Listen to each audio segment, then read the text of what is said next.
Everybody. Yay! Hey. She All didn't right, just y'all.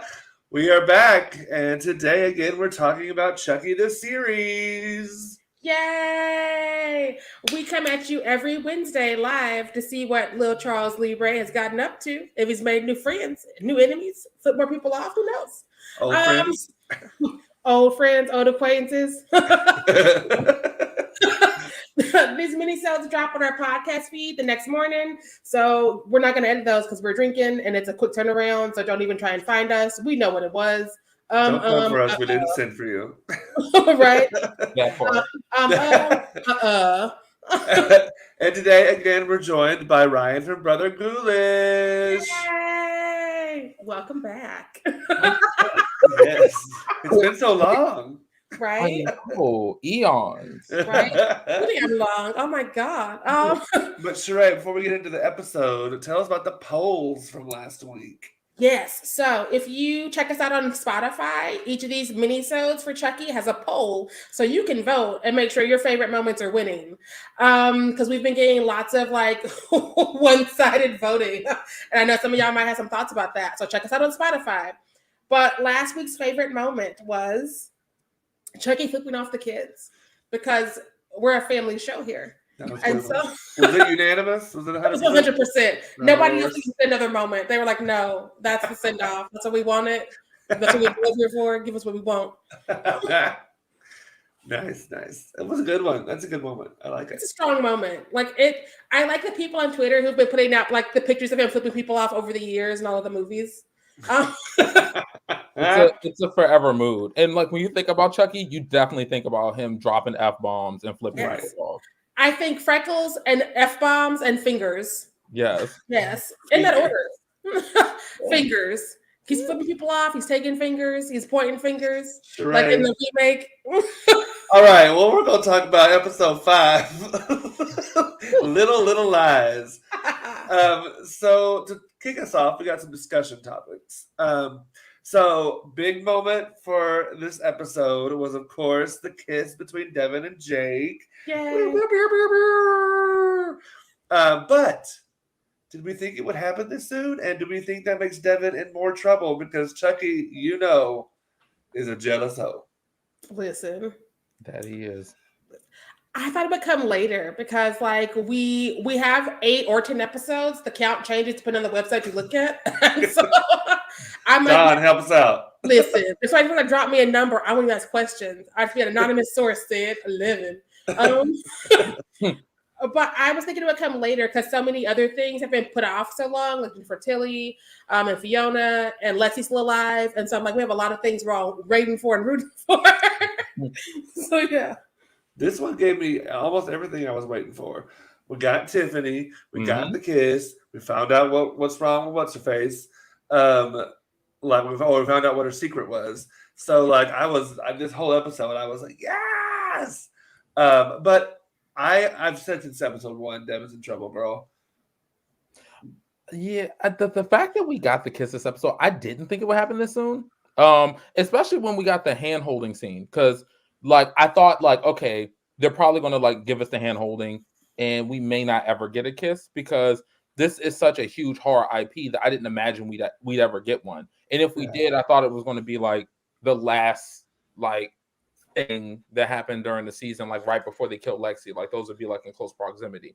Like maybe they would kiss and then Lexi would get killed or something. Like so them to give us this, I was like elated. I thought it was a dream, by the way. Like it felt like a dream sequence. And so when it hit me like this is real, I was celebrating. Like, wow, they're really doing this. They're really committing. I love this. I think that number one, I think it happened when it was supposed to happen plot-wise, because this is the only time I think that the kids are going to feel safe enough to be like, okay, let's develop a little bit. Let's develop a little bit when we're not scared for our lives. Yeah. And I just love, I don't know if everyone watched a little like making of after the episode, but I loved the moment when Jay, the actor playing Jake, I can't think of his name. You caught me the one time I don't The have one the time. cash pulled up. Well, You did it on purpose. The actor playing Jake, Don Mancini, said that after that kiss, after they filmed it, he turned to Don and asked him if that was like his first kiss. And Don said, no, that's the kiss I wanted to have. And I was like, oh. Zachary Arthur, whose Zachary, picture yes. is still him from Transparent, and he's like 8, and it's just confusing. Yes, but I thought that moment was really sweet, and I think that this is a really important milestone for queer horror fans out there that we finally got some romance that wasn't just a joke and wasn't just the flamboyant character that's there for some laughs and then gets killed, or the character in the periphery that we never really get any characterization about. Yeah. I was really happy, and Twitter had a damn good time, but also I'm conditioned to expect the worst.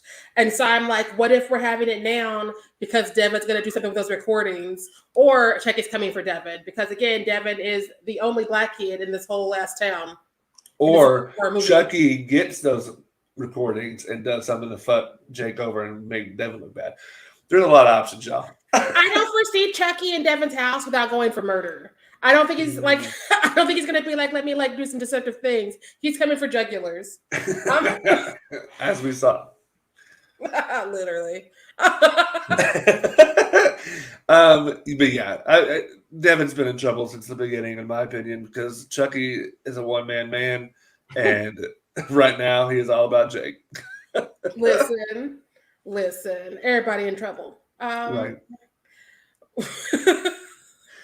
So the next discussion topic. So Nika, Chucky, and Tiffany have been murdering people this whole time. Do we think picking up the plot from the movies halfway or a little over halfway, depending on what website you're looking at, is a good choice? Or do we think it was the right call? What do we think? I think it was a good choice. I didn't think it was possible because, like, after Cult of Chucky, it was such a different direction, like for the franchise, that I didn't know how they were going to do this. But there were kind of hints, I think, all along that Cult of Chucky was definitely in the same universe. Like it felt like it. Yeah, I didn't think that we would get like a direct sequel, because last night felt like a direct sequel to Cult of Chucky. Yeah. And it felt like the stuff beforehand was sort of like the preamble. Because I was like, okay, this is our new world. We know these people are going to join us at some point, but what do we do? And this was like a few weeks ago. I left this asylum, and I don't know what's happened. What time is it? What day is it? And I was like, oh shit. So I was with Nika, Chucky, and I was like, I don't know what happened. I'm also just a rated girl. I did the same thing, because I was like, because at first I was like, oh, this is interesting, because I forgot the end of Cult of Chucky. Apparently, I was like, bloop, didn't happen. I just think it. And then she like falls to the ground because she like Nika comes through, and I'm like, oh my god, you're right.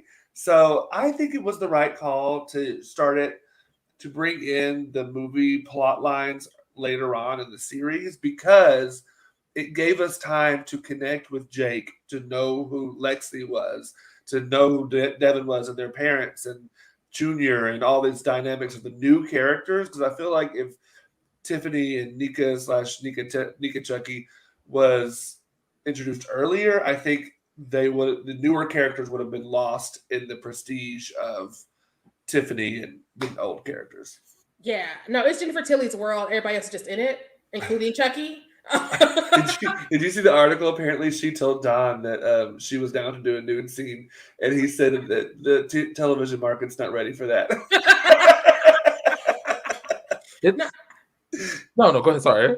I just love that she is definitely an older woman who gets to still do sexy things and campy things, because usually it's just like, oh, are you over 35? Here's your bonnet and here's your nightgown, Ethel. And it's like, she's not dead yet. Your biggest break is you get to play a historical woman, like the wife of George Washington. Sitting there silent while he chops down trees. I was like, nobody wants that life. Nobody wants that life. But here's Jennifer Badass Tilly rolling around with Fiona and like telling her what she will and will not be taking from Chucky and Nika. I love it.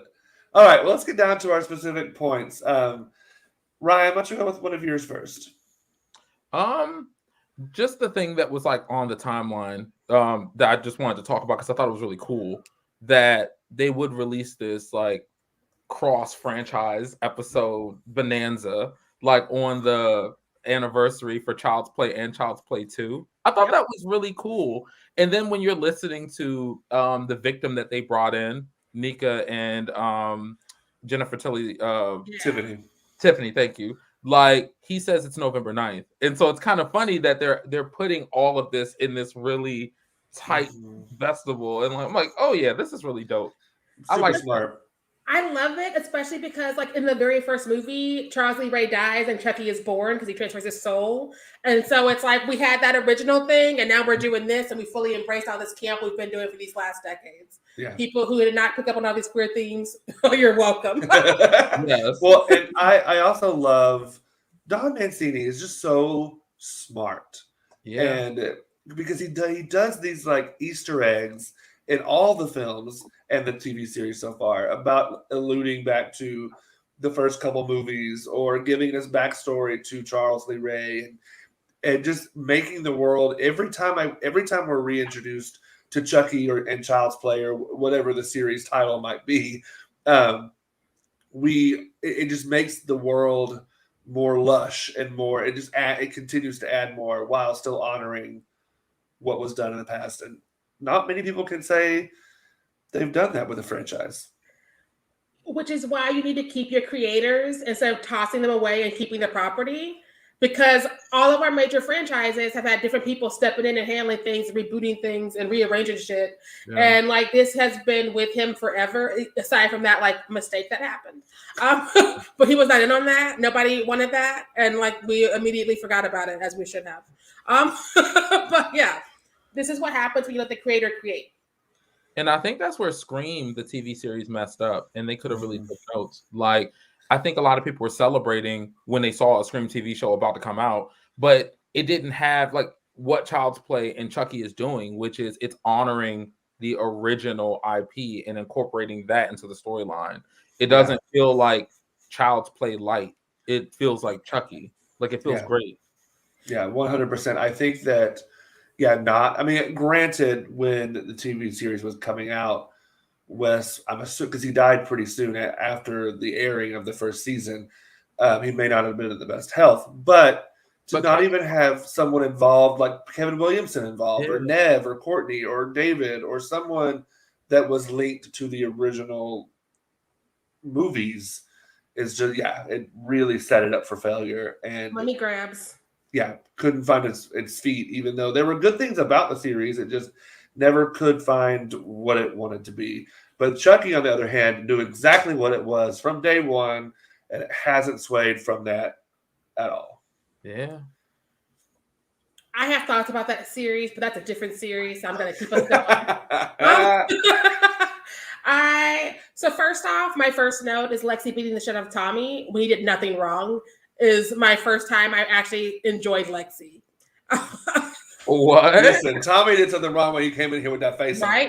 She was not looking around. She was like, I don't know which doll did what, but I know all of y'all catching these hands. And so I was like, oh my God, are Lexi and I friends right now? I don't like this. I don't like this. Sharai, you heard it here first, folks. Sharay's coming around on Lexi. She had a good moment. I'm not gonna lie. Next week, she's gonna be a full Lexi stan. She'll be like, have a Lexi t-shirt with a Lexi mug. Don't go that far. Beating one doll's ass does not make for a friend. Like I would know it was Invasion of the Body Snatchers if Ray was wearing a I Love Lexi t-shirt. I'm gonna pull you to the side and I'm gonna say, be gone, Bathsheba. Because clearly something is possessing you. So now right. No, Charles Lee Ray jumped real bodies, y'all. Like it's not just a for show real. He don't like her ass either. He about to offer her the first chance he gets. It is going to be brutal. That's why we're rooting for Chucky. We like, you know what? If you kill her, we can make everything else okay. Like you kill a lot of people, but we can forgive it all if you just like do this one favor real quick. Just one. Right. So I just want to shout out how queer this episode was. And I want to say, spoiler alert for next week, the episode is titled Cape Queer. So get ready for even more. But like the kiss happened, the holding hands, the Tiffany and Nika Chucky, and just the bonanza of queerness that it was. I didn't get my lesbian backstory for my secret from Junior's mom, but whatever, I'll take it. Some people have to have cancer, but like that was such a weird secret because I was wanted like, it to be more salacious. Yeah. And it's just her dying. And I'm like, oh, I mean, rich people are afraid of dying, I guess. But like also I want something juicier from her. I'm like, don't make her a human. I wanted to tell her, honey, it's okay. Chucky will probably get you well before the cancer does. Listen. You should be so lucky to die of something not related to Chucky in a Chucky movie. To be honest, yeah. Because after that needle death, yeah, I don't want Chucky to please no. Please God no. No, and with all the hearts that were in the opening title card, I was like, oh no, someone getting their heart ripped out tonight. Well, no, and then but then it had that fun, campy flip of that to be like heart between Devin and Jake, right? Yeah, the real live hearts, but that's not normally what we think of when we're like, I love you. It was a mixture. It was a good mixture of fake hearts, real hearts, and I was like, he's ripping somebody's heart out tonight because so far it's all been like, here's how Chucky's killing somebody tonight, and I was like, oh no, and I was like, oh, no hearts, just heads. I see you. Oh, it's just heads. That's my next album title. That is actually iconic. No hearts, just heads. It also sounds like okay, I'll behave. I'm sorry. Say it. You gotta say it now. I'm about to say, doesn't that sound like a hookup? No hearts, just head. That's what I put on my Grindr profile. No heart, just head. Right.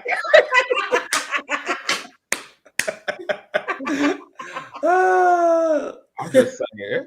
Listen.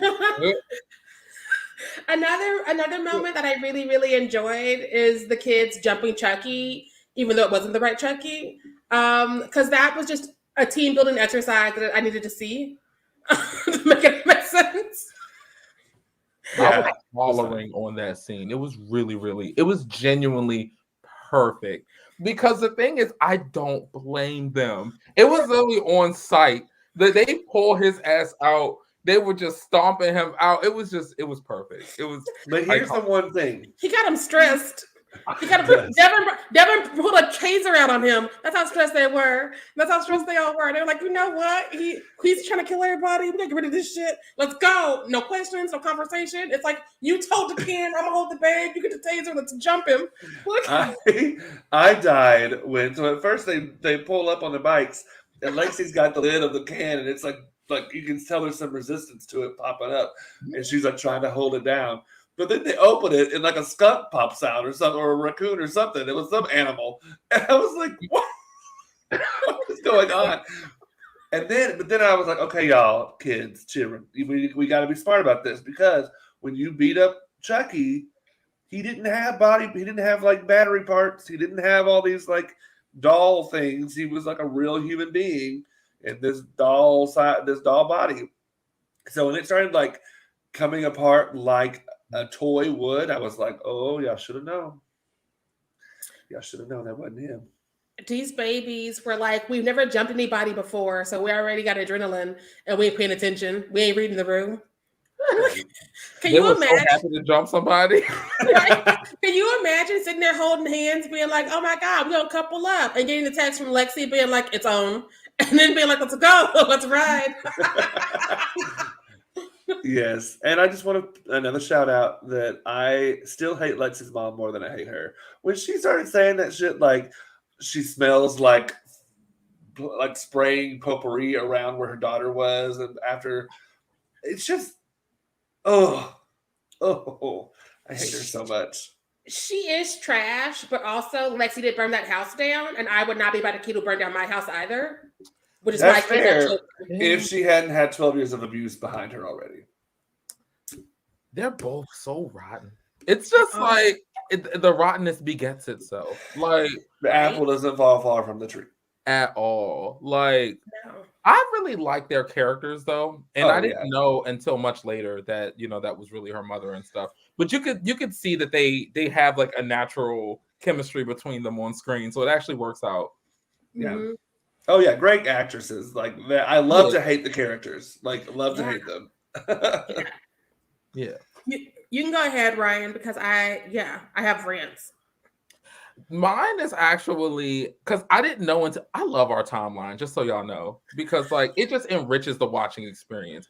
Because I'm just saying, like, I didn't know that was Fiona Dourif actually playing Charles Lee Ray in the I didn't flashback. either until I knew. Yeah. I knew because I didn't, as we know, I finished all the Chuckies recently, and I was like, she looks like her dad. And people on the timeline are weird with their words, and so like they're always like, when he can't play Chucky anymore, his daughter should because they look alike. And I was like, what is that math? She don't need to look like Chucky. Her dad don't look like Chucky. What are you trying to say, Agnes? What are you trying to say? Agnes.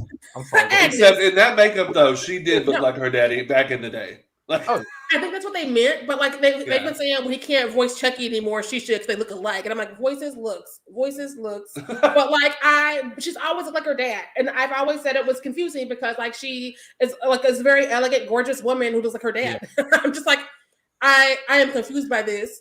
But her acting choices, especially as she's playing Nika Chucky, stood out to me immediately on top of her being her dad and like trying to like be a man and down here in the Bravo. Yeah. And I just love how like queer that got on accident, just like have her play him and then have her play her but with him inside of her. And I'm like, this is really confusing. And nobody will believe me. I loved her talking about playing him in the flashback. She was like, yeah, I FaceTimed him with the makeup on, and she was like, this isn't right.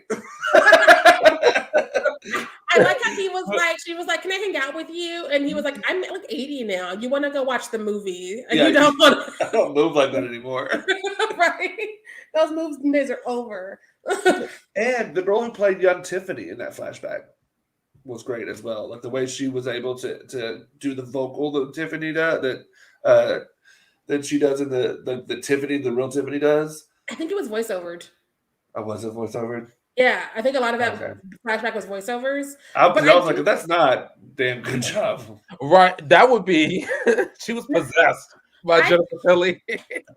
Jennifer was like, you will get this right. Come here. Right. I appreciate, and Jennifer Tilly called it out in the after situation. I appreciate that, like, because Jennifer Tilly is half Chinese. And people keep like glazing over that because people don't like to acknowledge women of color or women are right passing. Like her and Linda Carter have to remind people all the time. They're like, hi. Linda Carter, I Latinx, I forgot specifically where. So I'm gonna like backtrack on that until I remember. But like Jennifer Tilly was like, I'm half Chinese and they're gonna have playing young me is half Asian. And I appreciate that kind of thought went into it to at least get us half Asian. And I was like, that's something that's really cool because normally people are like, here's another white girl.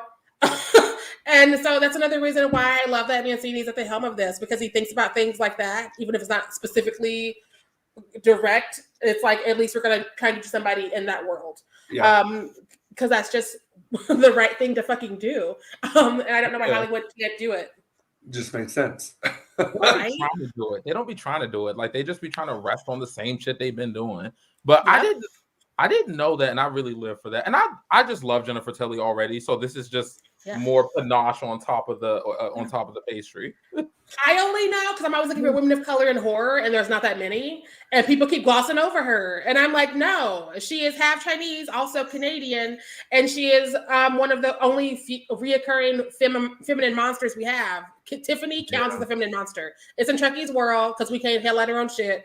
But I'm just like, give her all of her flowers. Truly. Yes. Oh my God. I love that one. Also, I mean, I give her so much credit just to be a woman of a certain age and to do her first scene in the series in lingerie and like. She always ready for lingerie. She always ready for lingerie. Right. But this is 10 years after she did lingerie last time. I'm like, yeah, you get it, girl. I want to do lingerie right now. So I'm just saying. Her whole career has been lingerie. Her whole career has been lingerie. She gets the comfortable stuff now. One of the things I appreciate about this scene is that it was not done for the straight cis no gays. Because like she's in her comfortable, I'm an older lady lingerie, but I still want to show a little peekaboo. And Nika Chucky is in comfortable, like lacy things, the most comfortable I've ever seen. Which is why she can do all those like weird postures in it. Because you can't do that in like the lingerie they put you in normally. Because they're all like, here's some dental floss and some hope. Yeah. Make it work. And some hope. But like on this set, like nobody was like, I need to see your asshole because I'm a gross monster. They were like, hey, how about we give them something that makes sense? Should we do that? Right. Yeah. And still make it sexy. I mean, it was weirdly sexy, but it was sexy. People don't understand. We can be comfortable and sexy. People don't understand that though, because you go Eli Roth set, and it's like make her naked, and it's like, but it's winter and she's outside, make her naked. But sir, frostbite, give her some pasties. And I'm just like, about that, it's so dehumanizing. Like when you think about it. Mm-hmm. Right. But child, that's another topic. But I like that too. And that pose was killing me because she was like definitely like deep in the. I'm like, girl, that's literally me after having a Chipotle baby. So I get it. Had I not known she was possessed by a Charles Lee Wright, I would have been like, what's up with this? Because she was definitely still like not comfortable in this body, which makes me happy because it's like a couple weeks later. And I imagine it would take a longer time than that, especially if you've been a doll for decades, to be like, I'm in a human body again, and it's a woman. How do I walk in this shit? What? Another Jennifer Tilly fan moment. I love that she tweeted today with two selfies she took with the two actors that played their victims, and she said no actors were harmed in the making of this episode. Jennifer Tilly is she's the best marketing for this show. Like literally, every time I don't pick one of her tweets for the favorite tweet of the week, I'm a lie. Just so we're all clear, I'm a lie. All right. Well, do we have any more notes we want to say before we get into our tops and bottoms? I've exhausted mine because the last one was the kiss. But if we talk about that anymore, then people are going to just be like, "Why y'all bring this home to y'all show?" A lot of other shit that happened. One thing. I'll say that. I'm gonna say that to what I'm looking forward to in the rest of the season. But yeah, Ryan, what's your tops and bottoms? So me. I'm sorry. The kiss was definitely at the top for me. I feel like y'all knew I was going to say that, but it just was such a moment for me, to be honest. Like, I was just so happy. I can't give it to any other moment. And this was a solid episode, so it's not to act like there was all these other weaknesses. Like, even the heads will roll scene at the end was really funny to me. Like, I really was feeling that. So yeah, but the kiss scene is king for me.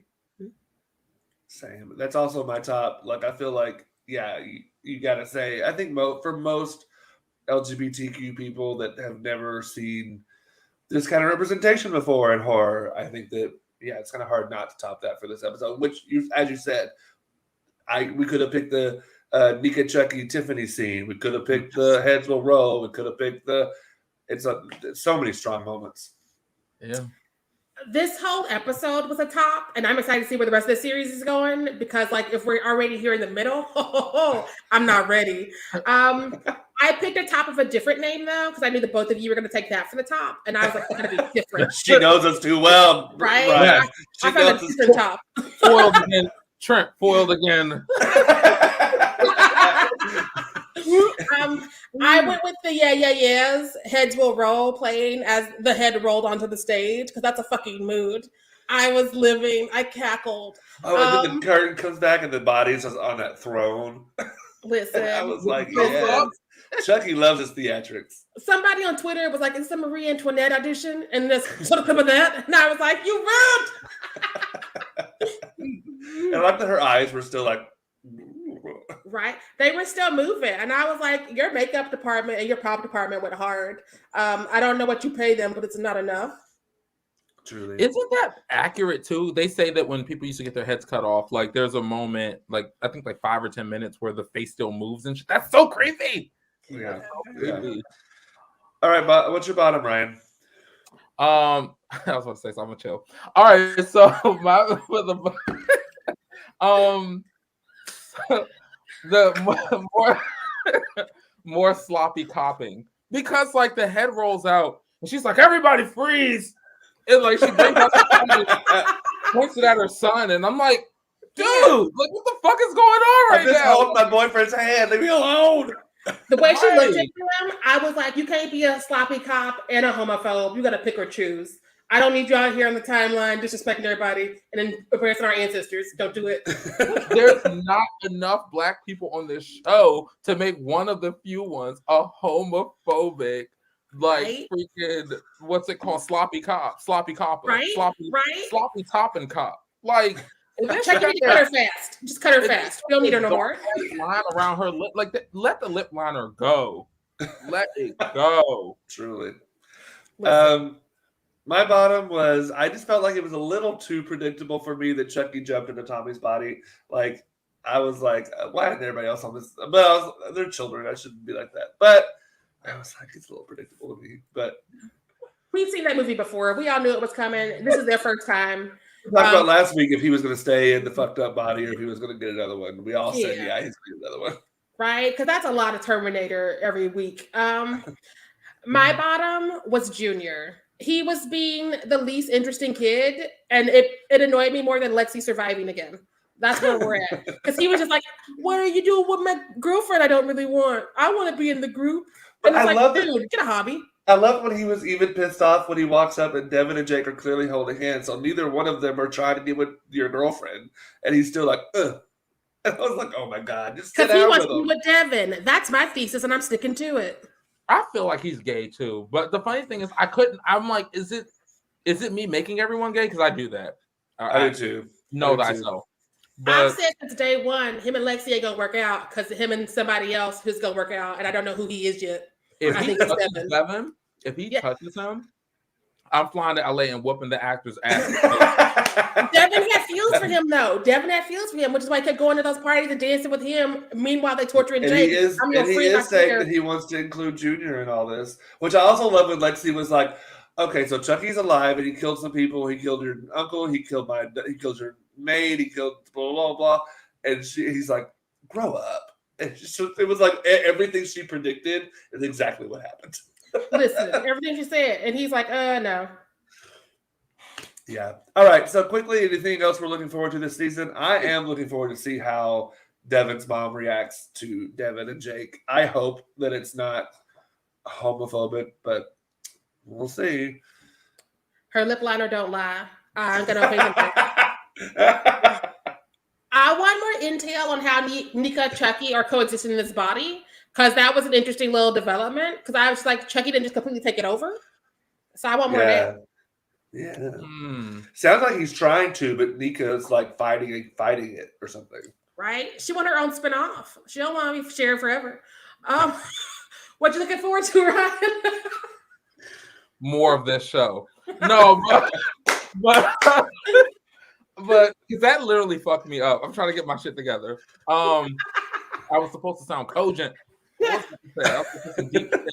Oh, I'm looking forward to just more Jennifer Tilly, because I think there is like this was such a height in point that I think what's going to end up happening is all downhill from here. Some of our favorites are going to start dying. There's going to be like a lot of like freaking carnage. It's just going to be a fucking bloodbath to the end. So I want to just get more Jennifer Tilly, because I think her personality is like structured in a way where she survives through all the chaos.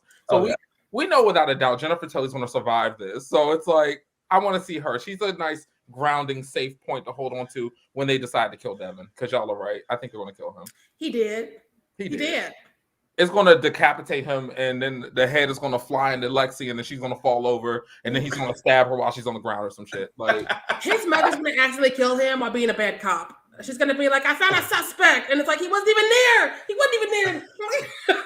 No. It's the ending of a movie that I won't say until after we're done recording, because I don't want to spoil it in case anyone hasn't seen it, but it's going to be like, yeah. All right. Well, Sharai, what's our tweet of the week?